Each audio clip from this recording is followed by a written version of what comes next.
we go. Get that going. Okie dokie. Got the PowerPoint here. Is that world religions? Okay, it's still going. So, Christian faith PowerPoint should be up.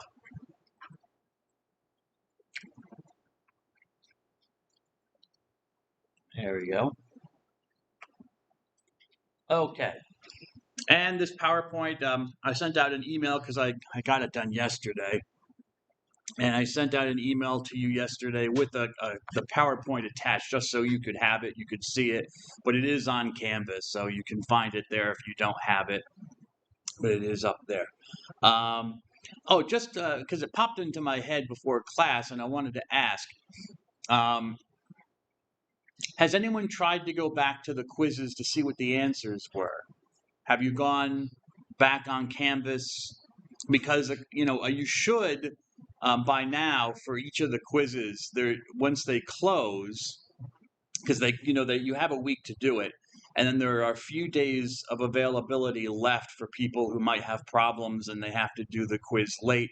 But by the Wednesday after the Friday, and this is said in the syllabus, by the Wednesday after the Friday, the quiz should totally close and it should open up the answers to you so you can see like questions you got wrong, what was the right answer. Are you able to see those?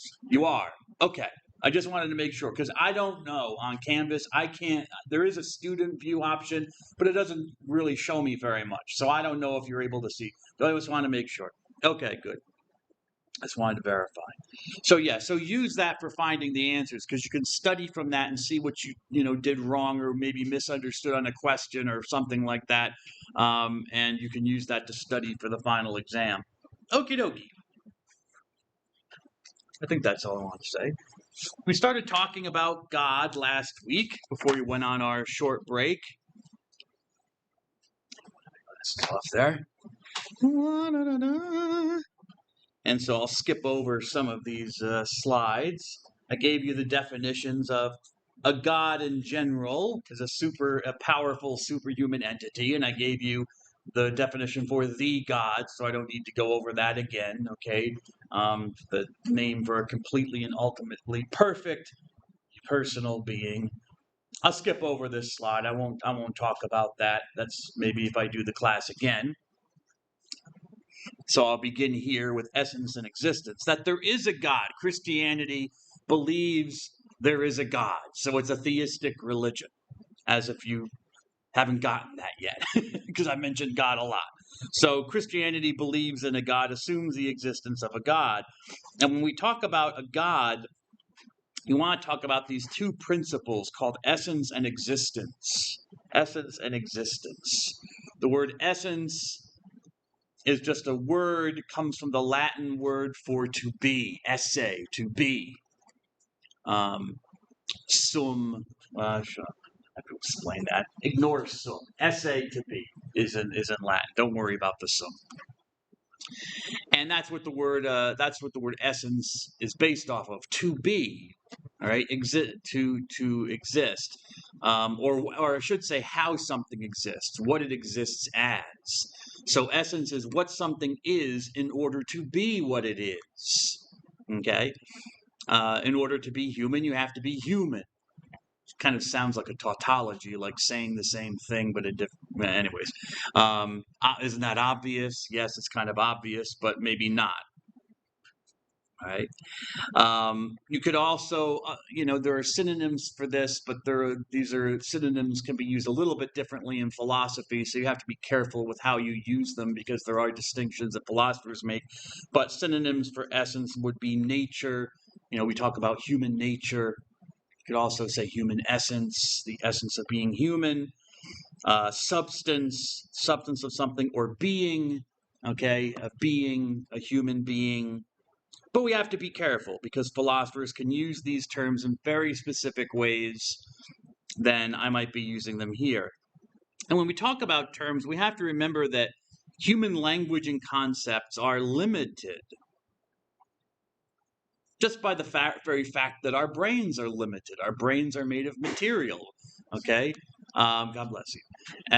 are made of material, and the material of our brain is limited by the size of our skulls. I mean, that's just the reality of it. We're physical beings. So, yes, we have these supercomputers in our skulls, these amazing, this amazing organ in our bodies that can do so many things, but it's limited just by its own size and its capacity, and whether it's healthy or not. If the brain becomes injured or damaged, then it doesn't work properly. But let's assume a healthy brain. Even a healthy brain, we're limited.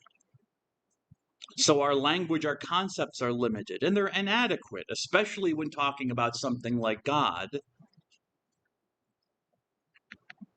We can have statements of belief about God, which we call creeds.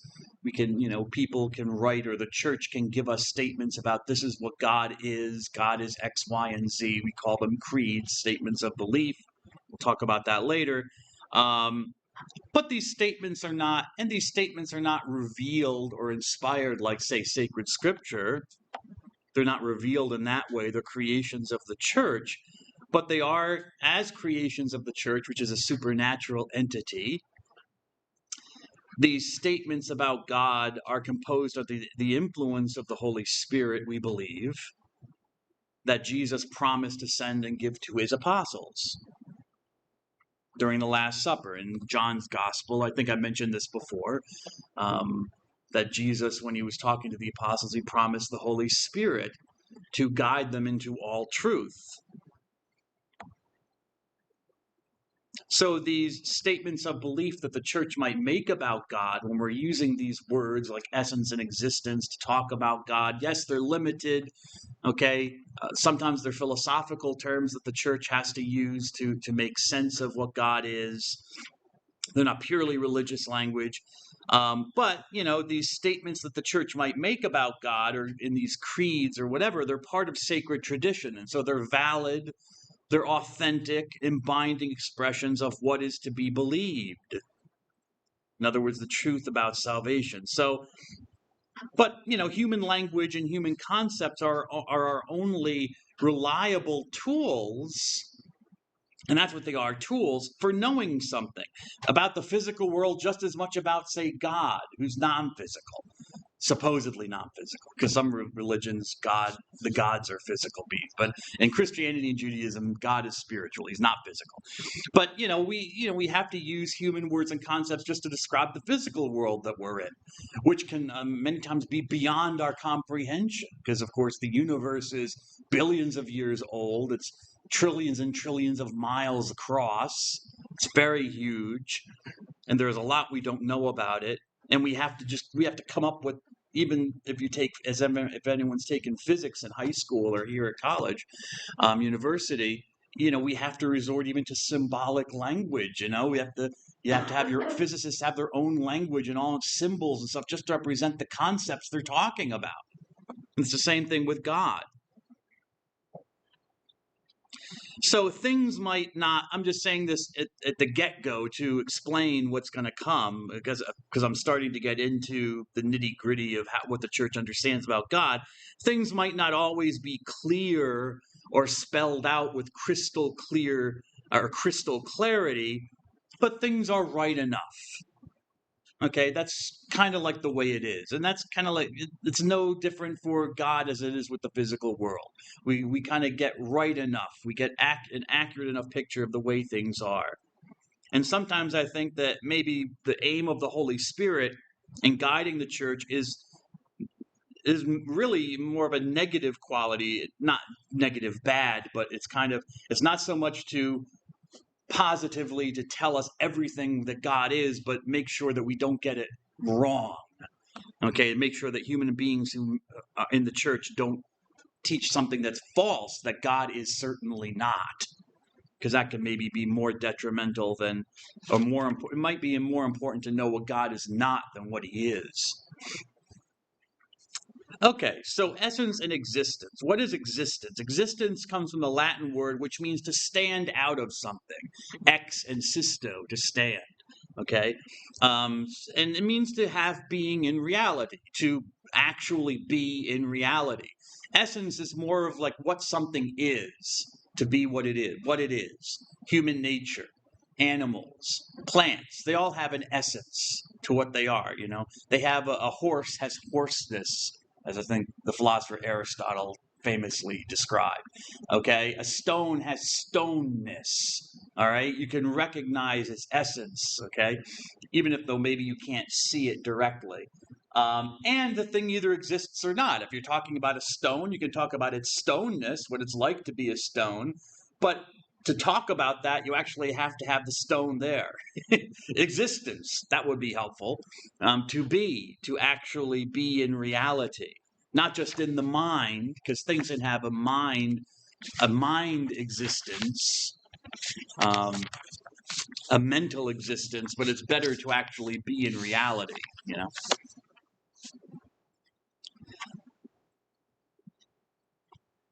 I don't know if I've mentioned him before. I can't remember off the top of my head. Maybe I have, but have I mentioned Thomas Aquinas before?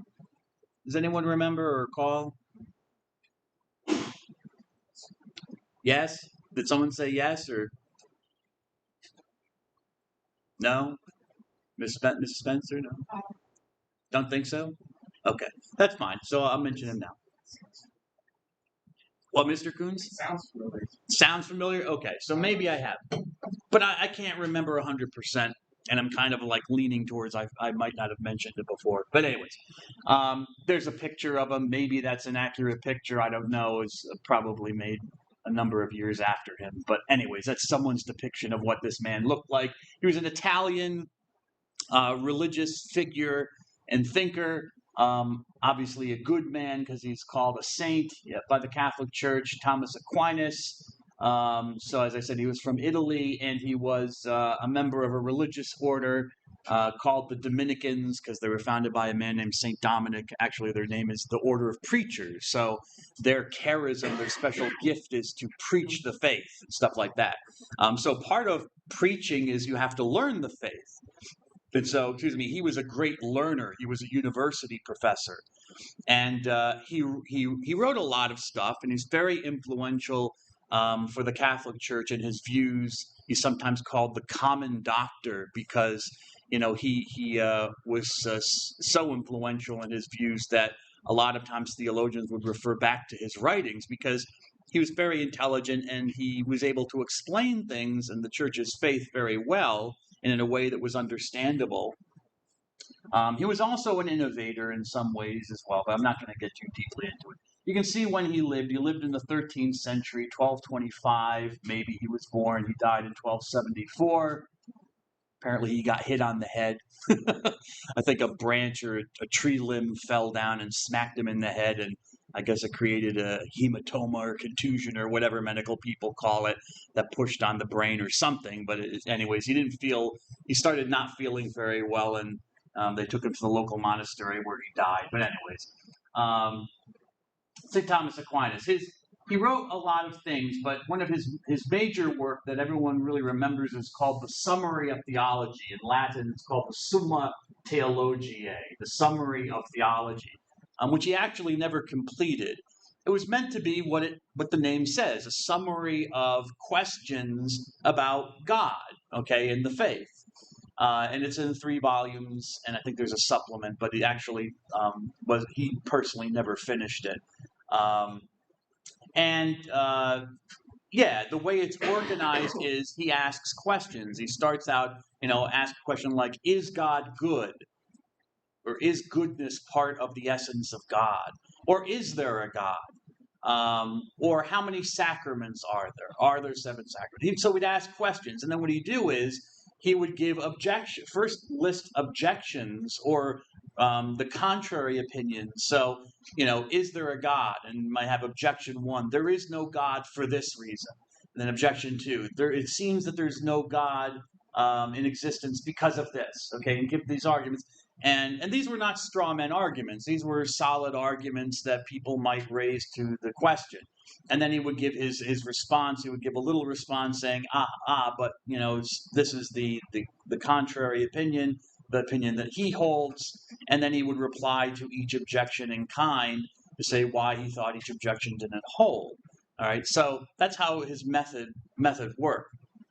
Anyways, In the Summa, in part 1 of the Summa, questions 2 through 4, he's talking about God and if God, what does it mean to be God, and whether, of course, he talks about God's existence, but he talks about God's essence. He talks about these ideas of essence and existence, essentia and esse, essentia and esse. Now, at the root of it is being itself, whatever is, simply ends. This comes again from the Latin word esse, to be. So being itself, simply existing itself, is ens.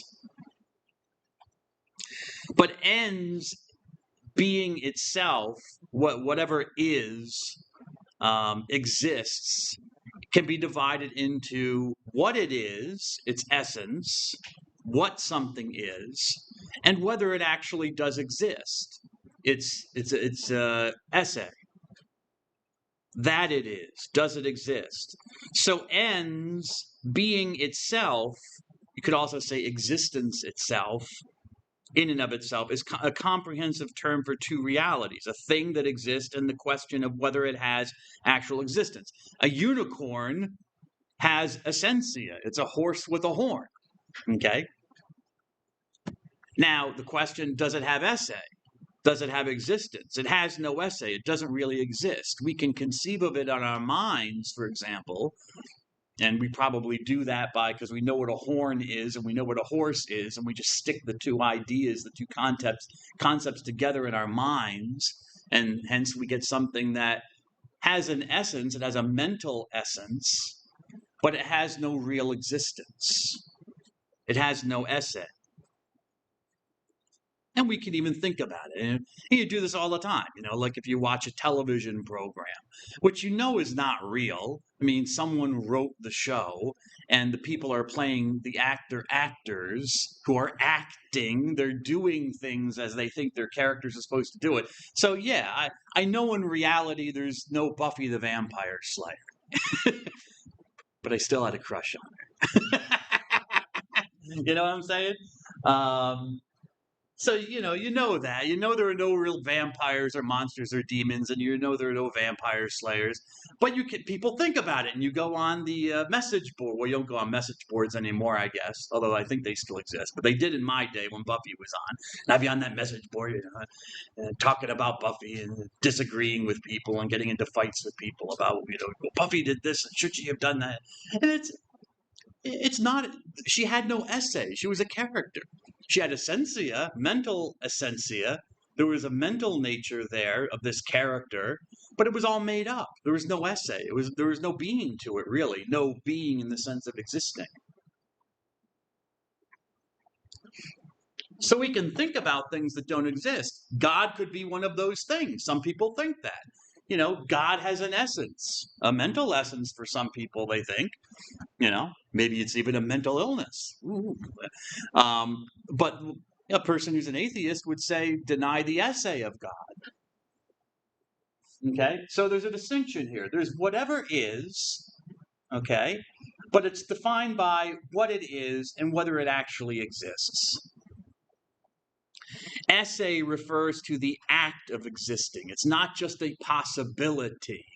We're not talking about possibilities here. Just because something can exist doesn't mean that it does exist. And this applies to God as well. Because people can think a God exists. And people have thought that gods exist. People, that the church doesn't believe in. Zeus, Vishnu from Hinduism. These are gods that people think exist in the eyes of the church. They have an essence, but they have no esse for the church. They have no actual being. So, interestingly, Aquinas maintains that God's existence, that there is a God, is not self-evident. We can reason to it. He's not denying that we can't reason to the existence of God. We can know God from the natural world. I talked about this when I talked about the sources of authority. Reason and the natural world we live in are a source of authority for us. They tell us something about what the world is like, and you can know if there's a God from it. But it's not self-evident necessarily. You have to think about it sometimes.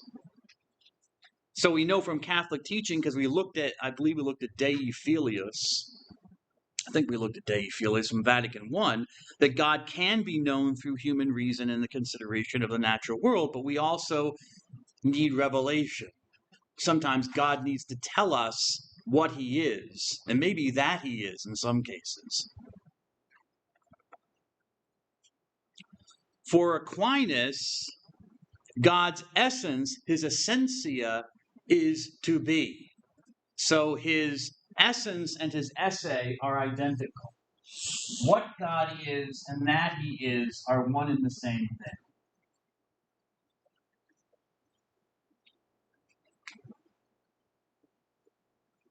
For me, I mean, I exist, obviously, at least I hope I exist. You're hearing something when I talk. But I didn't always exist. Yet there was human nature. There was a human essentia out there. Obviously there were human beings, so there was human nature. There were things called humans. But the human called me, Matthew Dunn, had no esse yet. I had no existence. So it's not identical to me. I didn't have to exist. But God, by his nature, exists. That's his essence. They're one and the same. They're identical. So it's not really, for Aquinas, it's not really even a question, if you think about it, of that God exists, because to be God means to exist. Because his existence and his essence are identical. That's what it means. God is, in fact, being itself. You could say that God is ends, whatever is, but you want to be careful with that, because some religions do say that. But you want to be careful with that, because then you could say that everything that exists is God. And some religions, as I said, do say that, like Hinduism. But Judaism and Christianity does not. God is the source of existence, so since he is actually existence itself, that is his nature, but he is still distinct from the created world and things that exist. But all things ultimately come from him. So God is the principle of his own existence. He's the only thing that can be called that. And that's what makes him God, that he's the own principle of his existence. Nothing else in the universe is like that. I'm not. I came from somewhere. I came from a mother and a father. And they came from somewhere. They came from their mothers and fathers.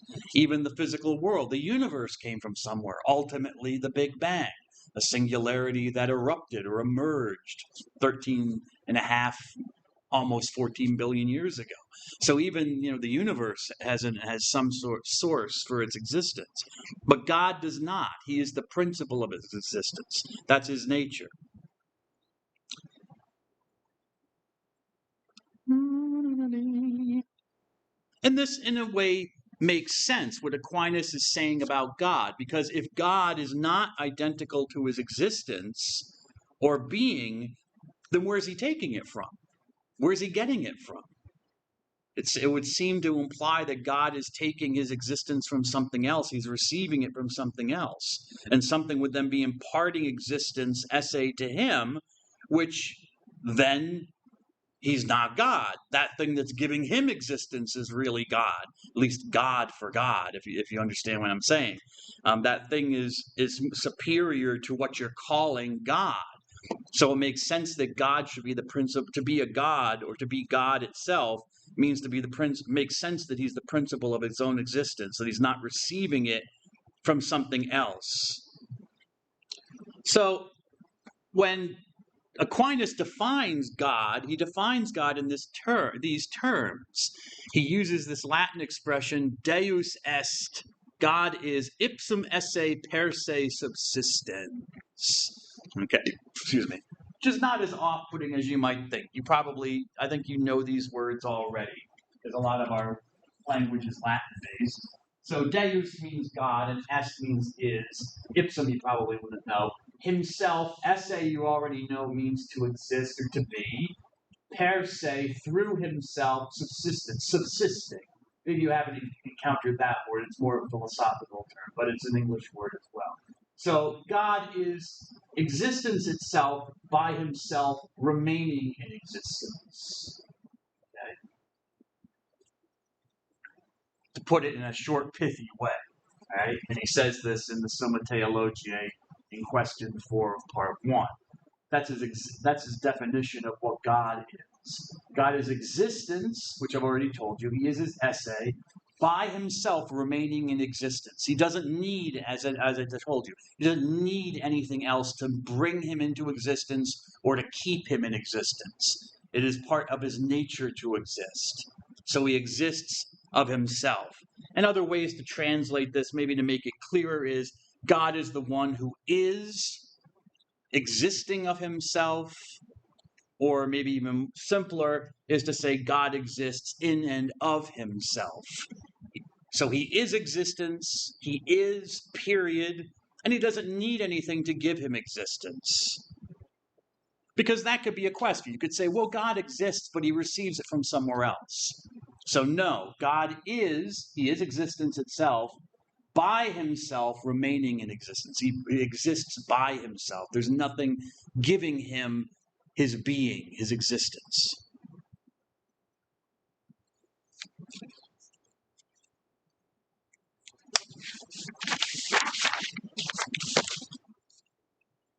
Because existence is unitary,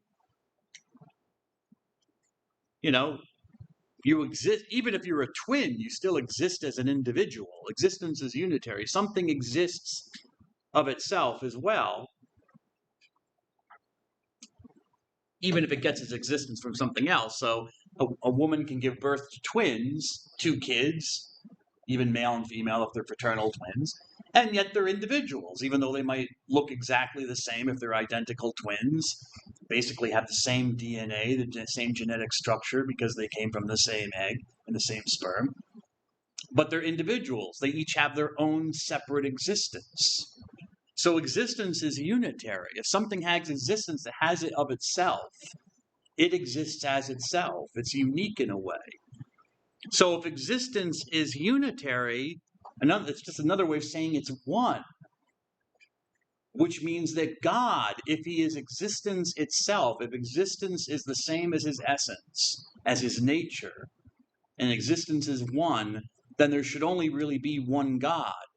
There could only be, by definition, then one God, not many gods, because there's one existence. If there's one essence of God, or if there's one essence of God or one existence of God, then there's one God. Just like there aren't, like 14 people in the class, there aren't 14 humanities. Well, maybe this day, I don't know. I know there are some people who call themselves transhuman. So, anyways, who knows? But just go with it. There are 14 people in the class, but there's one humanity. There's one human nature that we all share. We all share, even though we share it in very different ways. We all look differently. We all have different genetic makeups, different contexts, all sorts of different things. But there's one human nature. The essences of us is unitary. There's one humanity as far as we know. Let's hope. And the same thing applies in the sense of God. So it makes sense that there should be one God and not many gods if God is equal to his existence. And this is where monotheism comes in. I think I gave you this definition before, but I'll give it to you again.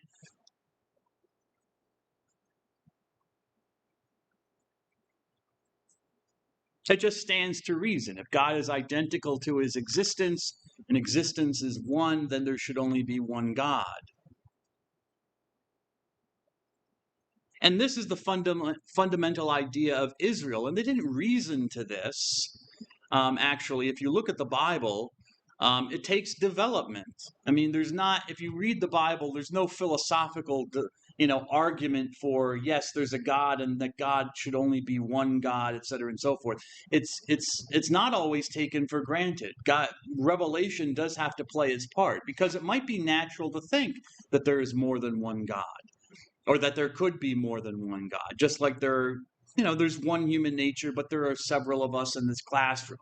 And you might extrapolate, well, maybe the same thing happens with God. There's one divine nature, but there are several different gods. Okay? And when we learn later that God is actually 3, that will seem to contradict everything I'm just saying, but just go with it for now. It'll hopefully make some sense when I get there. But right now I want to emphasize the unity of God, that there is one God. There is one divine essence. Okay, and that was again the fundamental idea of Israel, that there is a God, um, who is one, who is singular, who is the source of all things that exist. Monotheism, that there is one God, which was unique in the world at the time. Other religions, I mean, some religions had spirits, some had gods, okay? But there were many of them, and people, that just seemed logical to people. They looked out at the natural world. They thought, well, the sun must be a god, the moon must be a god, because these are powerful things. These are, and, power, remember the definition of God. It's a powerful superhuman entity. All right. So anything that seemed beyond the human and very powerful must be some being, and which we might call a god. So the wind could be a god, fire could be a god. Okay, the planets and stuff like that. So it just seemed logical. So what happened with the Jews or with the Israelites was very revolutionary. Uh, and again, it wasn't something that they necessarily reasoned to. It was their experience of their God, who kept telling them through revelation, there are no other gods but me. Because Jew is even amongst the Israelites, if you read between the lines, we knew that some of the Israelites were still kind of worshiping other gods. They were like, their main God was the Israelite God. Yes, he might be the top God, but there might be some other gods that they also might worship from time to time. And the Israelite guy said, I don't like this. I'm the only God. Stop worshiping these other gods.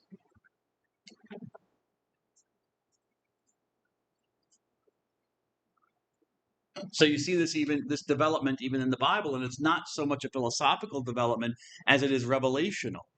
God has to say, again, it's probably sometimes more important for God to tell us what he is not than what he is.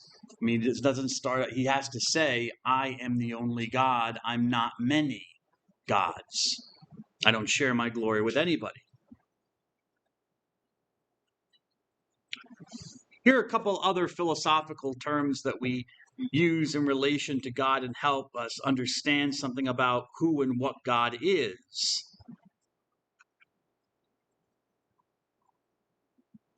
God is what he is. Okay?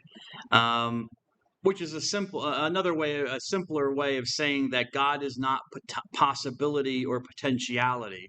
This word potency comes from the Latin word posse, which means can, to be able to do something. I have a potency. I have another word we could use is ability. All right, but this is more philosophical terminology. It basically means ability, possum posse, to be able to do something. I am able to do things. I am able to walk through that door. I'm not doing it right now. I'm not acting on it, but I have the power to do it. We assume until I do it, because you don't necessarily know. You might think you have the power or the ability to do something, then find out you can't do it. Like dance. You might start trying to dance and then look at yourself and, in the mirror and be like, I can't dance. I have the ability to dance, but I don't have the act to dance. I'm not a dancer by any means. So potency and act or actuality, right? Possibility versus actually doing something. So God is what he is. He is existence. He exists, period. So it's not a possibility for him. It's a possibility for me because I didn't have to exist. I came into existence in 1972. I have a date. I even have a date. I even have a day of the year that I celebrate for that. When actually not when I was conceived, but when I don't know that date actually. I don't know how I broached that subject with my parents. But I do know when I entered the world, in a hospital. So I have a date. I also have an expiration date. I don't know when that date is. I mean, I know when my birth date is, I think, assuming my birth records are accurate. I don't know when my expiration date is. Could be in 5 minutes. Could be in 5 years. Could be in 50 years. I don't know. But it will happen, okay? I will die. But that's not the case. That's possibility. It wasn't possible for me to It was possible that I would not exist. My parents couldn't have met. They couldn't have gotten married. They might not have had sex. You never know. My father could have been impotent, shooting blanks. Then no Dr. Dunn, Mr. Kozlowski. You know what I'm saying?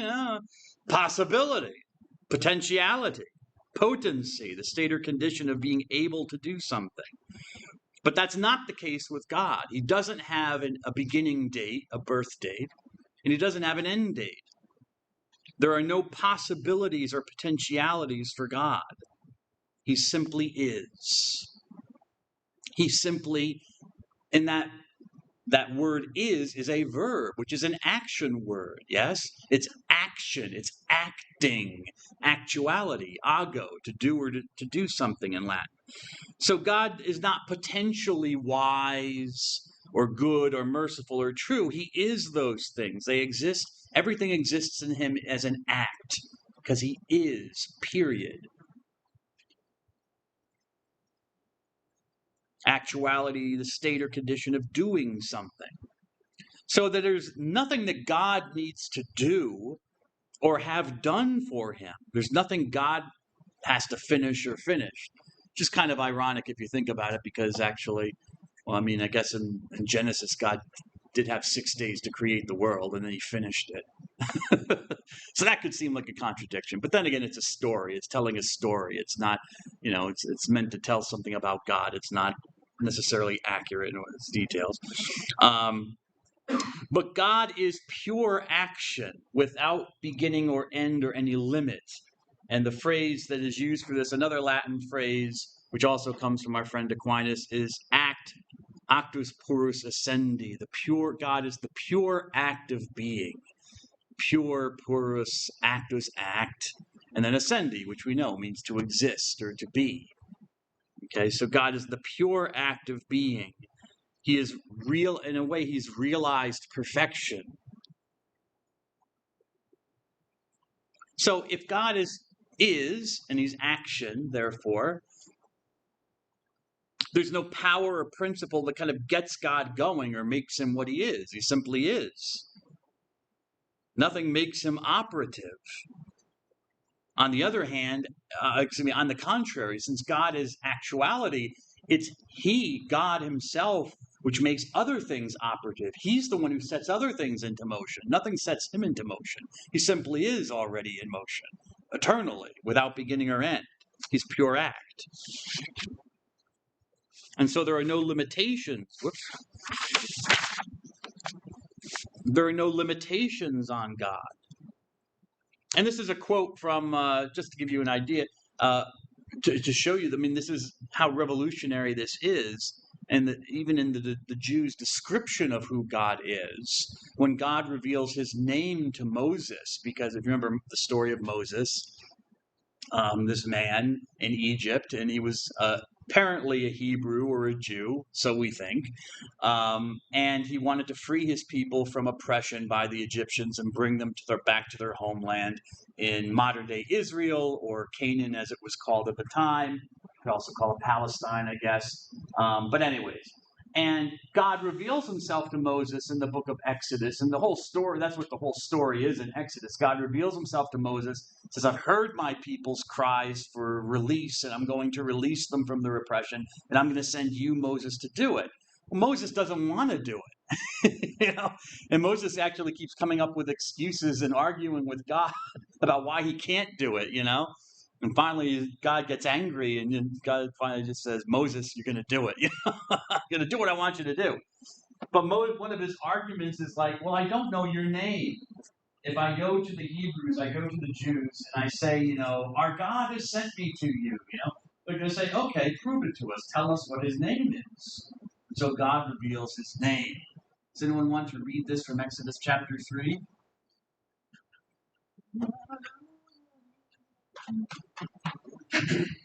Exodus chapter 3, Mr. Coons, go ahead. What said Moses to God? If I go to the Israelites and say to them, the God of your ancestors has sent me to you, and they ask me, what is his name? What do I tell them? God replied to Moses, I am who I am. And he added, this is what you will tell your I am has sent me to you. God spoke further to Moses, this is what you will say to the Israelites.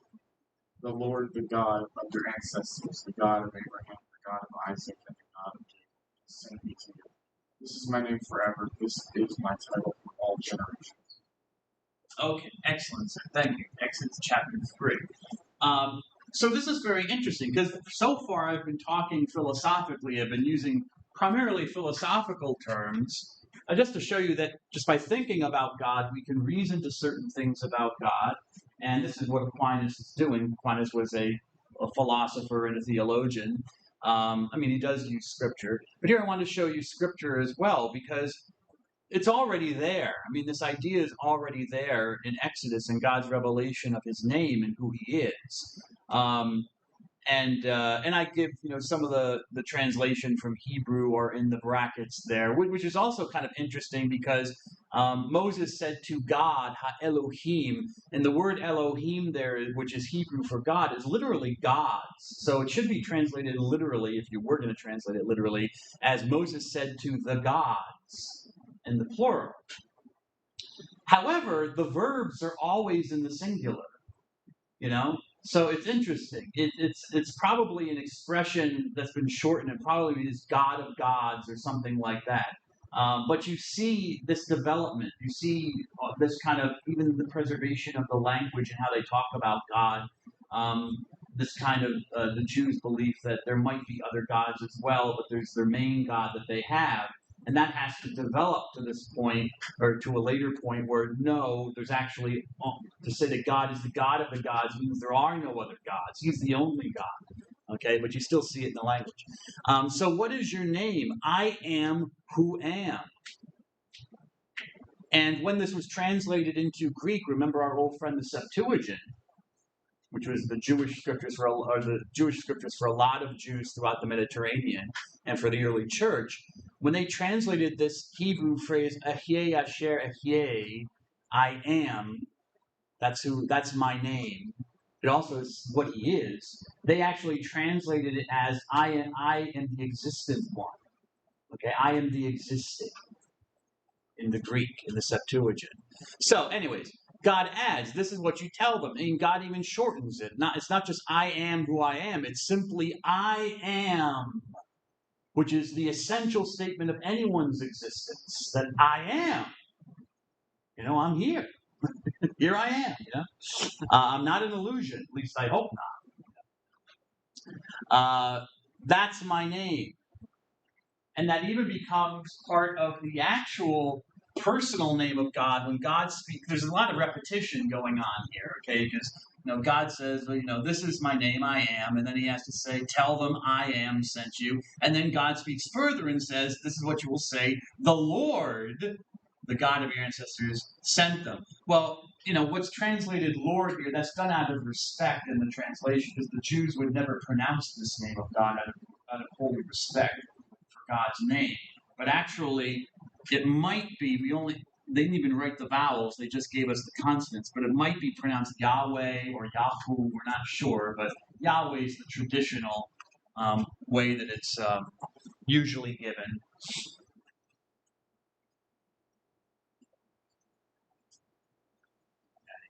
Which becomes the personal name for God.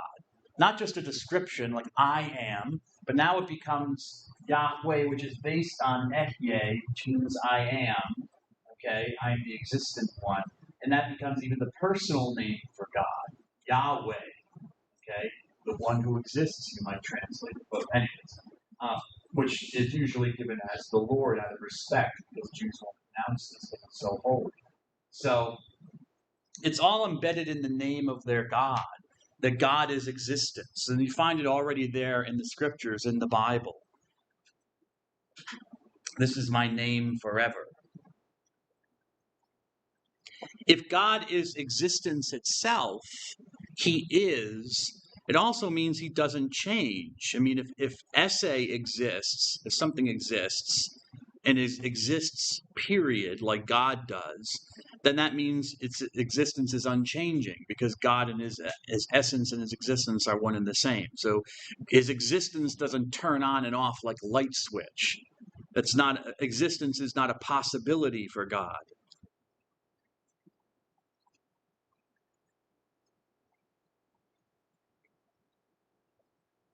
So being or existence exists in its fullness only in God.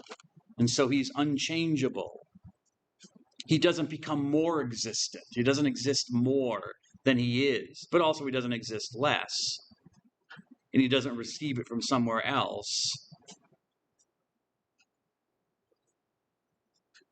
If God is the pure act of existence, the actus purus essendi, even the source of existence itself, then he is full perfection. He has everything that is perfect, everything that benefits.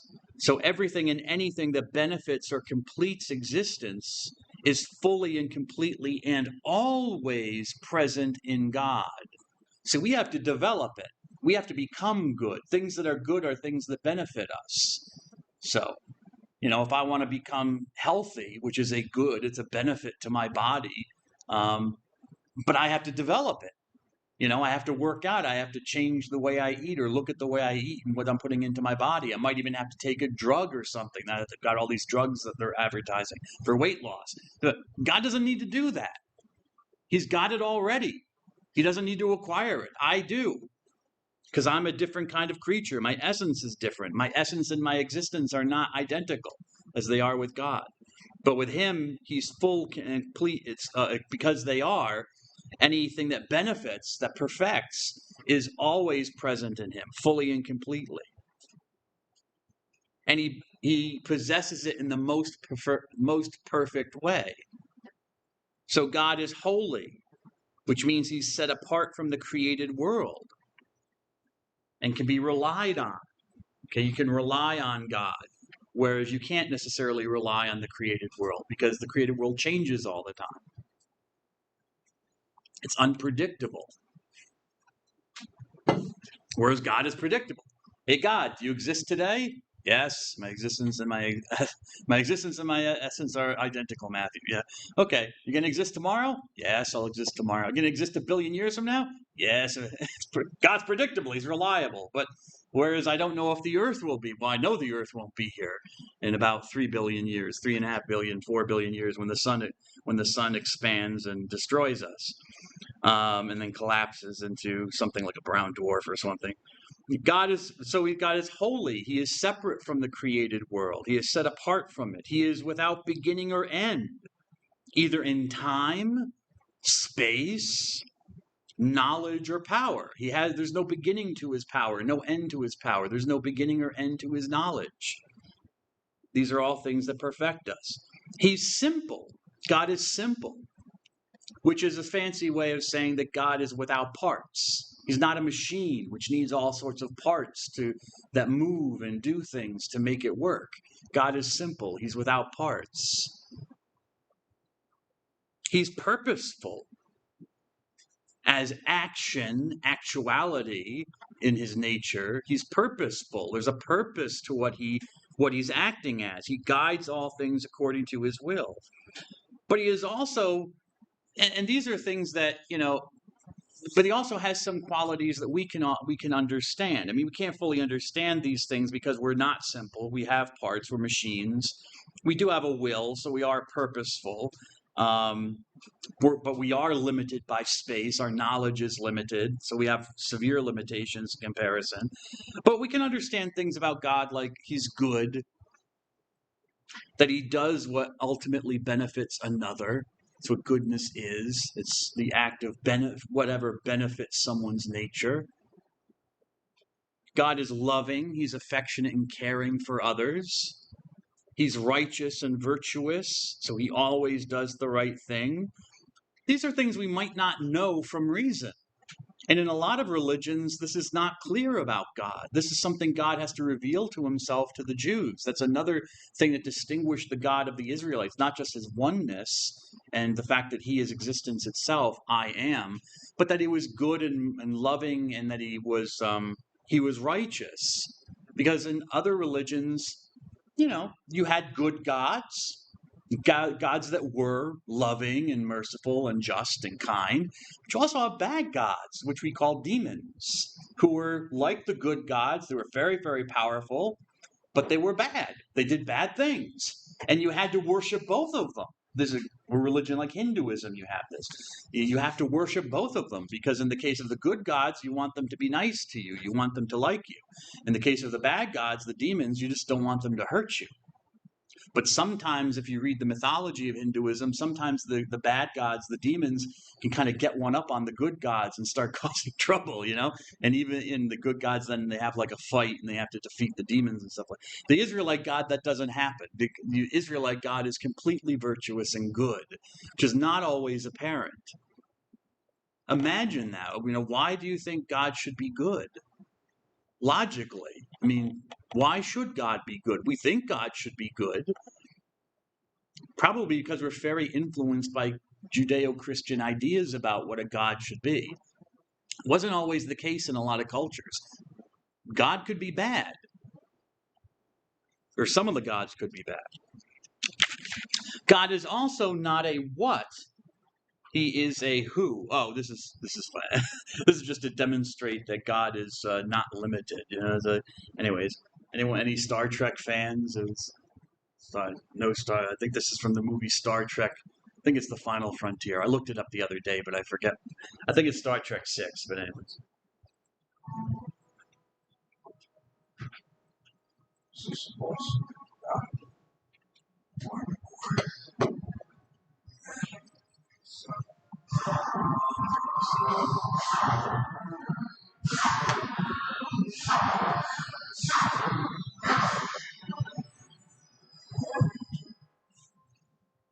Does this match your expectations?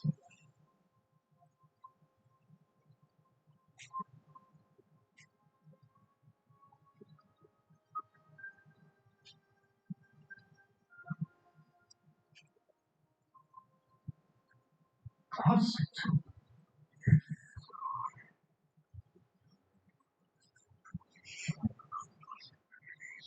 It was not the marriage took place, but with which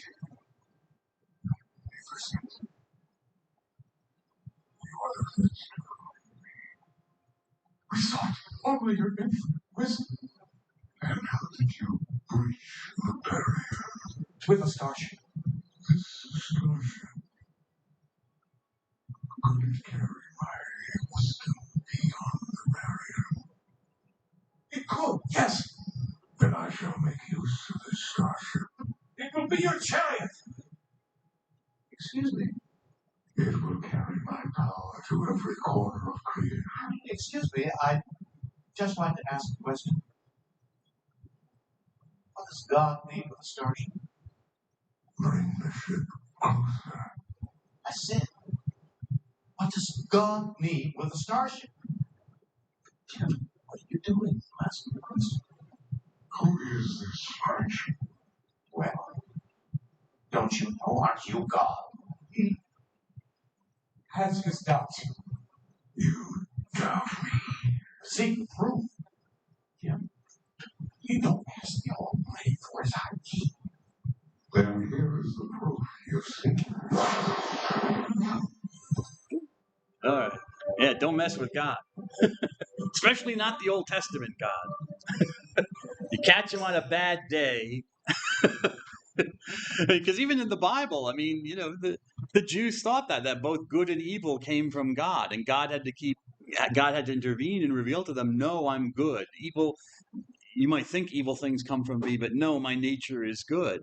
But yeah, you read the Old Testament sometimes, and it's like that. You know, you catch God on a bad hair day. God gets up on the wrong side of the bed. You know, he starts killing people. Yes, Yahweh. Anywho, but yeah, I just wanted to use this clip from the movie where apparently this Vulcan guy, I think he's Spock's brother, is looking for God. And God turns out to be this evil alien creature, and who I guess is jailed or imprisoned at this place and wants to use their starship to break out. And, you know, here comes the skeptic, Captain Kirk, to say, you know, if you're God, what do you need a starship for to get out? You're God, you know? You don't even know who I am. You don't know my name. You're God, you know? God should have no limitations like that. You know, God shouldn't need tools and things like that. But that's how God is conceived of, not just, people conceive God like that in religion as well. Even in Christianity and in Judaism, people still have that kind of, that idea that God is like that. But no, God should be, God is unlimited in his power and his knowledge in all things. At the moment that there's a limitation, you're not dealing with God anymore. You're dealing with something else. But God is also personal. This is part of God is not simply a what, God is a who. He is relational. You see that in the story with Moses. Moses talks to God, and Moses questions God, just like Captain Kirk does. It's interesting in the conversation. Moses, I said, he raises objections to what God wants him to do, until, of course, he pisses God off, and just like, okay, I'm not going to win this argument. I'll do what you want, Yahweh. All right, give me a boil or something, some kind of hemorrhoids or something like that, leprosy. No, I'll do what you want, Lord. Go away. But God is personal. If, where am I at? Oh, turn the page, Dr. Dunn. The word person, we have to be careful with this word person because of its history. I mean, a persona historically was a mask that actors would use. Okay, in the ancient Greek and Roman world, they didn't wear makeup so much as they would use masks, and you put a mask over your face when you were playing a character in plays and whatnot. So it was called a persona, in Latin at least. Greek had a different word. So a persona can refer to the mask that an actor would wear during a play, or it could even be, by extension, refer to the character in a play that a person was playing. I don't know. Has anyone acted before? Been in any plays? What plays have you been in? Annie? Yeah. Okay. Is that it? The only play, or have been in others? I've been in Newsies. Oh, Newsies. There's a lot of dancing in that one. Mostly Newsies. A lot of jumping. Yeah, it's interesting. Yeah, I've been in a couple of plays too. And you might know I don't know if they still do it, but sometimes in the older plays, you look at the script, it will say the dramatis personae. Have you ever seen that? Yes. Yeah. The persons of the drama. Okay, so we still use that word, actors and actresses still use it. Play or something. When you look at the script, give you the list of characters that are in the play that are going to be portrayed. Okay, so it's a portrayal. You have to be careful with that when you talk about, use the word person, because God doesn't really portray himself. He is himself. All right, but anyways, still, it's a common term that's used in philosophy and talked about also not just God but also us as human. We talk about human persons. And what is the word? How is it usually, or how can it be used? I should say. And it's the name for an enduring and conscious unity of rational action. Okay, a permanent and conscious unity of rational action. So a person is, I should say, enduring is probably better than permanent, because when we die, we're no longer persons. We don't talk about it as a person, we talk about it as a corpse, a body. Okay, something is lost there. Well, it is enduring as long as this unity endures. We are conscious. We know we exist. We know that we are. Okay. And we're a unity. We're a unity in our personhood between our mind and our body. Okay? I mean, people might feel separation from the mind and the body, take certain drugs or have certain mental experiences. But for the most part, we accept that we are in some way unity between our mind and our body. And it's a rational, we are centers of rational action, which makes us different from other animals. We descended from monkeys or apes, probably, but we don't say that they're persons. We say that they're animals, right? Why? Because they're not rational. They don't. They might be conscious that they are, and they seem to be, and they might reason in a certain way. I'm not saying that they don't think, okay, because they have brains too, so they have some sort of thought. But they don't. Their thought is not an orderly thought. It doesn't, and it's not reflective. We can not only order our thoughts so we can think about what we think, which is called reflection, and we're different. Now, some people would disagree with that and say that's speciesism, but okay, fine. But, when a German Shepherd signs up for one of my classes, then I'll grant the argument that we're not different from the other animals, that they're persons too, okay? In fact, it would be interesting to see how the German Shepherd would take one of my tests. I'd actually do pretty well on it. Better than not. Anyways, and we're actors, okay? So a person is active, can make decisions to do things. Rational decisions to do things. It's hard to define person, but I hope I hope this bears the weight of what a person is. And God is like this as well. Because God is a person, God has a center of unity in his existence. He is enduring. In his case, he's forever enduring. So that means forever for him. God is conscious of who he is and what he is. He knows what he is. He is rational. He's not unreasonable in his purpose and in his will. Which is kind of the answer to sometimes you get the jokey questions like, God make a rock that even he can't lift, how do you answer that? Which is an unanswerable question, because if you say, yes, God can make a rock that he can't lift, then you say, well, then God's not all powerful because he can't lift it. If you say, well, no, God can't do that, you still are stuck back. Well, then God's not all powerful because he can't do it, But it's kind of like asking, can God make a square circle, If he can, then he's breaking logic or rationality, because by definition, a circle is this, and by definition, a square is this, all right? So that's just the nature of what something is. So God is rational. He's not going to make something contrary to its nature. And God is pure act. He is, period. So he is all these things. He is a person, which makes him relational. You can relate to him, which is another way of saying he's personal. So you can talk to God, which is we call prayer. That's all prayer is. It's conversation or talking to God, listening to God. But you can be in relation to God just like we can be in relation to each other, because we're persons. It's hard to be in relation to another animal. I mean, I've tried with my cat. She won't have any of it. Unless she's hungry or the litter box is full. Then all of a sudden she wants me.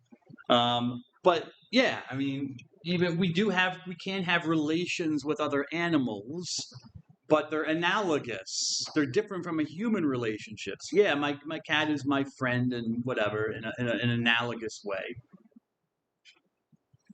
But I don't think I'm going to, I'm not going to marry her. I might tell her my thoughts, but I'm not going to go to her for counseling. Anyways, because I think I know what her answer would always be. Get over it. And oh, by the way, the food dish is empty. But so God is a person. God is personal. You can relate to him. Where does this guy come in? Jesus. Right? Because I wanted to start out by just talking about what God is first, okay, to isolate the idea of divinity first before we get into Jesus. Because here we get into a paradox.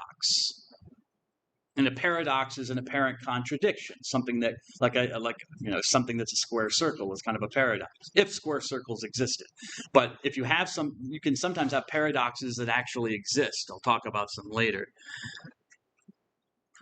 The earliest Christians were Jews, remember, okay? And so they were strict monotheists. I mean, this was drilled into them from birth. There is one God, there is one God, there is one God.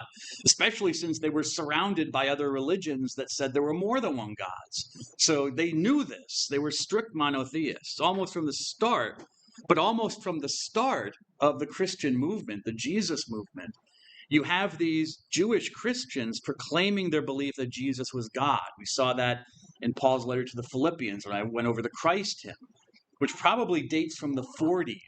It certainly dates before Paul's letter in the 50s to the Philippians. So probably shows us tradition being passed on already from the 40s. People are already singing hymns about Jesus and singing to him like he's a god very early on, within 10 years of his life. And if the Gospels are to be believed, and we have historical information in the Gospels, even though they were written later, if they're preserving historical memories, even during the time of Jesus, there was kind of this understanding that, yes, Jesus, the Christ, but is Jesus more than a man? There's something more than a man about him, like he's God. Yet Jesus was not the same as the God of Israel, whom Jesus called his father, okay, and said, I'm his son. So Jesus called the God of Israel his father. So Jesus, if he was divine, he was somehow in some way distinct, like a second God. How does that work? It doesn't work. It's a paradox. It certainly doesn't work if you're a Jew, a first century Jew. It doesn't even work if you're a Jew now. Jews don't accept this, obviously, because there's only one God. Okay, I'll stop here and pick this up later. Pick this up on Thursday when we come back. Have a good day. God bless you all.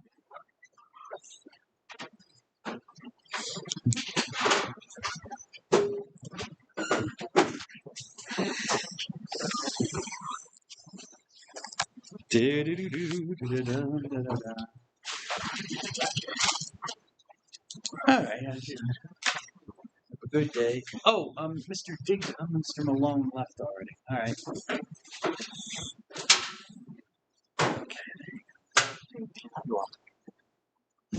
Have a good day. Have a good day, sir.